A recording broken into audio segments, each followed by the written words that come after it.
어제 뭐 보셨어요? 요즘 TV를 보다 보면 어쩜 아이디어가 없어도 저렇게 없을까. 맨날 하던 이야기 또 하고 그 나물에 그 밥에 돌려막기나 하고 돈 들여서 왜 저런 걸 만들까. 그러니 누가 TV를 보겠어 하고 혀를 차게 되는데요. 그런데 지난주에 방송을 보다가 모처럼 저도 모르게 박수를 쳤어요. 그래, 이런 걸 해야지 출연자도 제작진도 보람 있고 보는 시청자는 흐뭇하고. 그런데 지상파 방송이 아니에요. OTT입니다. 지난 7일 쿠팡 플레이 저스트 메이커 파이널 라운드가 공개됐어요. 근데 모르시는 분들이 많으시더라고요. 그래서 오늘 소개하려고 합니다. 유튜브에도 짧은 영상으로 올라와 있으니까 한번 꼭 찾아보세요. 저스트 메이크업은 메이크업계의 흑백 요리사라고 할 수 있는데요. 파이널 라운드의 주제는 드림스, 각자가 꿈꾸는 세계를 화보 속에서 구현하는 미션이었는데 모델들이 놀랍게도 노 배우들이었습니다. 김영옥, 반여정, 정혜선 씨 세 분 모두 80대로 오랜 세월 수많은 드라마에서 존재감을 입증해온 분들이에요. 너무 오래 배워서 이제는 가족처럼 느껴지기도 합니다. 최후의 3인에 오른 파리금손, 손태일, 오돌체비타 3명의 메이크업 아티스트가 새 배우의 꿈을 실현해주는 방식이었어요. 오 돌체비타 씨의 모델은 정혜선 배우였어요. 정혜선 씨가 우리나라 최초의 여성 액션 배우라는 사실이 방송에서 소개된 적이 있는데요. 70년작 영화 홍콩에서 온 마담 장에서 스턴트맨 없이 에드벌룬에서 직접 내려오는 장면을 촬영하셨다고 합니다.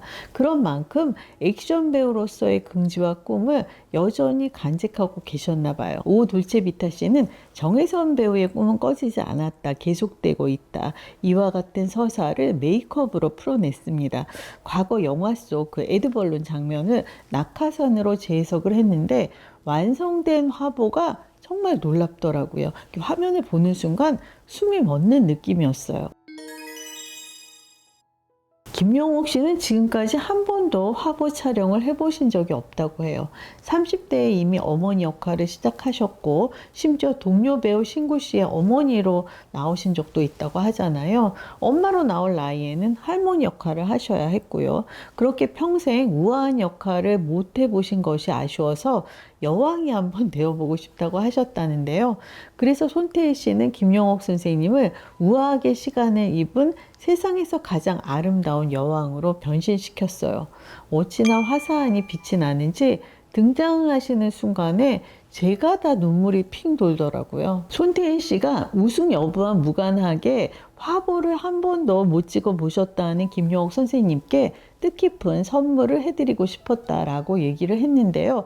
저도 예전에 김영옥 선생님을 인터뷰한 적이 있어요. 그런데 저도 그때 화보를 찍어드리고 싶다는 생각을 했습니다. 그런데 이게 성사 자체가 어렵더라고요. 메이크업 화보는 의상 협찬이 기본인데 노 배우에게 의상을 빌려주겠다는 고가의 브랜드가 없었어요. 정윤기, 김성일 씨 등 유명 스타일리스트들에게 협조를 구해봤지만 협찬사와의 관계가 틀어진다면서 난색을 표하더라고요. 심지어 당시 50대였던 임예진 씨조차도 같은 상황이었습니다. 또 화보 메이크업을 맡아주겠다는 샵을 찾는 것도 쉽지 않았고요. 그 주름진 피부를 세련되게 구현하는 작업이 기술적으로 상당히 어렵기 때문이겠죠. 실제로 나이가 들면서 아이라인을 이렇게 그릴 때마다 매번 이렇게 좌절하게 돼요. 이렇게 한 번에 샥 그려지지가 않거든요. 주름 때문에 라인이 삐뚤빼뚤해지는 거예요. 오늘 이 머리하고 화장은 JTBC 분장실 작품이에요. 평소하고 좀 다른가요? 분장실에 들릴 때마다 솔직히 미안하고 민망합니다. 주로 아나운서들을 많이 하시는데 이 주름진 얼굴, 또 힘없고 숱없는 머리, 이걸 재료로 애를 쓰셔야 하잖아요. 어쨌든 손태희 씨는 그 주름을 감춰야 할 결함이 아니라 시간의 기록, 세월의 품격으로 구현했습니다. 젊어 보이게 만드는 화장이 아니라 지금의 나를 존중하는 화장인 거예요. 반효정 씨는 저승사자를 희망하셨어요.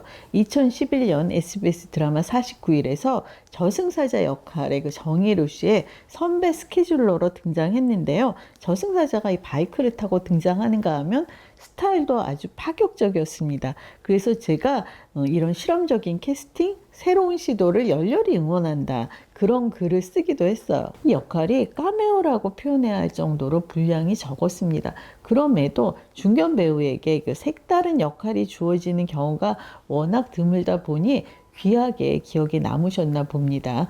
파리 금손 씨는 반여정 선생님을 영혼을 인도하는 존재로 재해석했어요. 그 따뜻함과 강인함이 공존하는 캐릭터. 거기에 검은 나비와 늑대 이미지를 더해서 완성도를 높였고요. 이런 어마어마한 아우라를 가진 세 분에게 실제로 그 맡겨진 역할이 주로 어떤 거였나요? 우리나라 최초의 그 여성 액션 배우가 허구한 날 한복을 떨쳐 입고 할머니, 못된 시어머니 역할만 해야 했으니 얼마나 속이 터지셨을까요? 아마 청춘 남녀의 사랑을 회방 놓는 가족 중에 그 최고 연장자, 이런 역할을 가장 많이 하시지 않았을까요? 더욱이 김용옥 선생님은 주로 캔디형 그 주인공의 할머니로 나오시잖아요.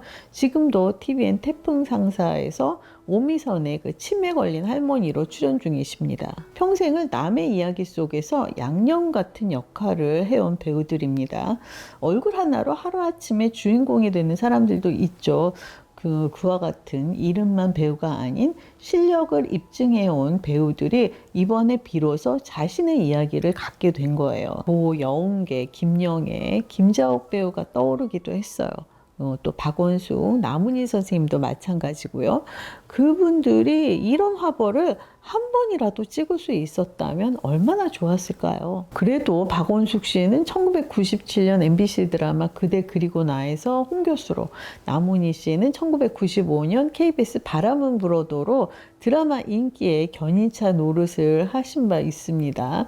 그렇다면 김영옥 선생님은 KBS 올드미스 다이어리에서 주인공 못지않은 인기를 누리신 바 있습니다.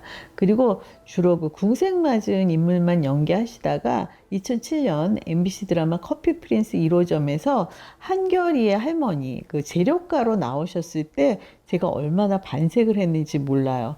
그러고 보니까 그 드라마에서 박원숙 씨가 은찬이 엄마였고 김자옥 씨가 한결이 엄마였네요. 이야기가 심하게 격가지를 쳤습니다. 주제로 돌아가서 그 모름지기 경연에서는 센 주제가 통하기 마련이어서 저승사자를 다룬 파리 금손의 우승을 예상했어요. 그리고 파리 금손이 역시나 상금 3억 원의 주인공이 되었습니다. 하지만 사실 그 우승 여부는 그다지 중요하지 않다고 봅니다. 정말 한 끗 차이였거든요. 제가 오래 살아서 이번 심사위원과 참가자들 중에 제가 메이크업을 받아본 분들이 꽤 있더라고요. 그런데 직접 경험을 해본 결과 사실상 드라마틱한 변화가 생기지는 않았어요. 제가 얻은 결론은 이거예요. 아무리 금손이라 할지라도 예쁘고 잘생겨야 결과물도 훌륭하다. 여러분, 일명 쪽집게 과외 선생이 성적 좋은 학생을 가려서 받는 거 아시죠? 뛰어난 아이만 골라서 가르치니까 아웃풋이 좋은 게 너무 당연한 거죠. 같은 의미로 외모가 출중한 연예인을 전담하니까 결과물이 좋을 수밖에 없는 거고요. 그래서 크게 기대를 안 했는데요. 1대1 쌍둥이 미션, 또 세미파이널이 이어지면서 기술을 넘어서 창의력과 서사가 더해지면서 메이크업이 예술로 승화되더라고요. 그리고 파이널 라운드에서 세 분 모두 뛰어난 실력을 입증했고요. 이효리 씨 역시 단순한 진행이 아니라 인터뷰, 또 화보 촬영 현장을 살피는 등 적극적으로 참여해서 좋았습니다. 최종일을 보고 나니까 시즌2가 기대가 되죠. 시즌2에는 시즌1 그 최종 3인이 심사위원으로 나오고 지금의 심사위원들이 경연에 참여하는 건 어떨까요? 누구에게 받아보고 싶다, 이런 얘기들을 많이 하시더라고요. 제가 메이크업을 받아보고 싶은 분을 꼽으라면 저는 손태일님이에요. 언제부턴가 서바이벌 경연에 필요하게 된 악마의 편집이 느껴지지 않아서, 또 갈등 유발로 빌런을 만들지 않아서 시청자로서 고마웠고요. 그 심사위원과 참가자들 사이에 서로에 대한 존중이 있어서 좋았어요. 한마디로 진일보한 경연 프로그램입니다. 무엇보다 중요한 건 우리와 수많은 추억을 공유해온 세 분의 원로 배우들에게 평생에 다시 없을 선물을 안겨줬다는 거예요. 지금 이 순간 한 가지 질문이 떠오릅니다. 지상파 방송, 너희는 언제까지 게으를 건데, 언제까지 안일할 건데?